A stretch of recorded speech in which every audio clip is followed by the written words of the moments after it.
If you're a long-time viewer or even better subscriber of this channel, you probably know how much we love all of these multiplayer games, all of the survival games, and especially games that have a loot, go, die, reborn, and stuff like that experience.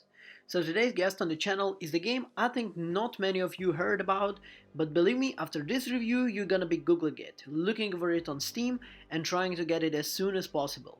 Don't believe me? Then the next 6 minutes will really make you sure in that. Before we dive deep into that, if you're not subscribed to this amazing channel we have, please do that because that really helps us a lot in creating of the new videos on this platform. So let's begin the review of the game called Marauders.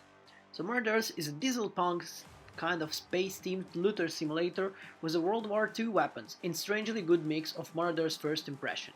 This is the game developed by Small Impact Games, and we've seen a lot of promise in this game that it has to offer. It's a new entry into the genre that's created the game. It will draw inventable comparisons to game that we really love, Escape from Tarkov, and most recently the Cycle Frontier that you can find on our channel. Releasing into the early access on October 3rd, it's a really hardcore persistent looter shooter, but with a much different settings. Whether Tarkov focuses on a modern day, Marauders instead taking place in an apocalyptic intrusionalized solar system, where remnants of the humanity duke it out, and we are the control of the remain little remnants.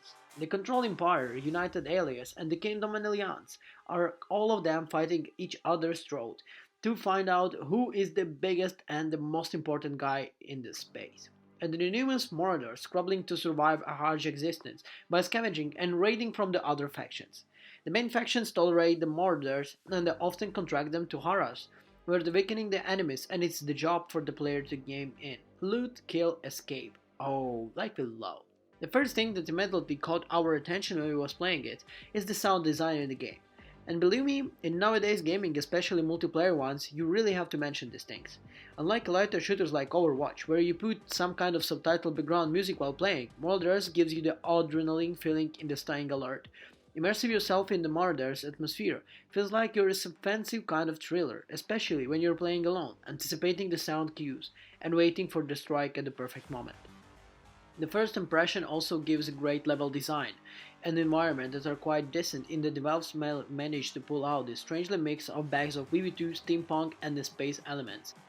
Even with a low really kind of resolution, you could see how great the game is, but we recommend you to play it on the highest resolution and you will see how amazing it looks. Marauders also is more hardcore than Tarkov, a game renovated its difficulty and sometimes obtuse the mechanism, where in the Tarkov you have a kind of secure container which has more of the few nicknames, in which you can store a limited amount of equipment in each raid and even secure same loot if there is you wish.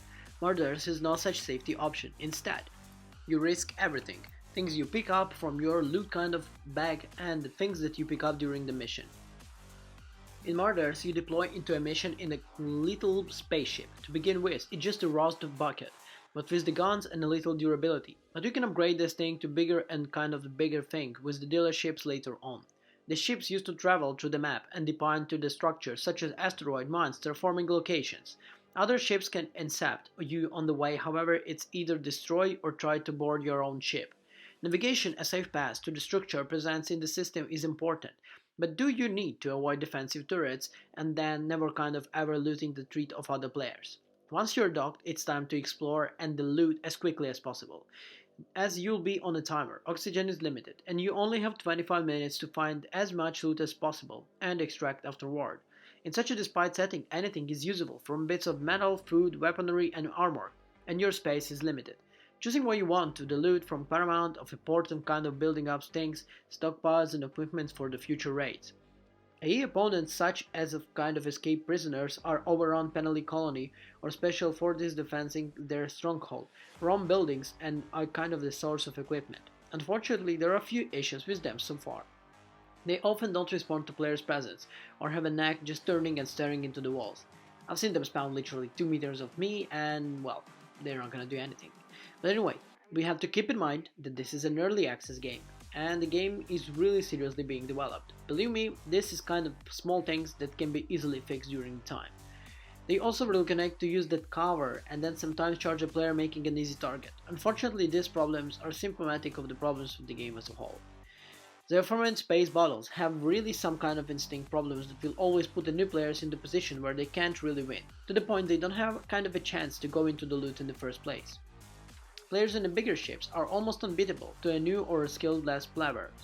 They are barely holding together a ship. It is possible to board and a good player, which are usually the ones with the big ship, well, but they're gonna shut you down really quick.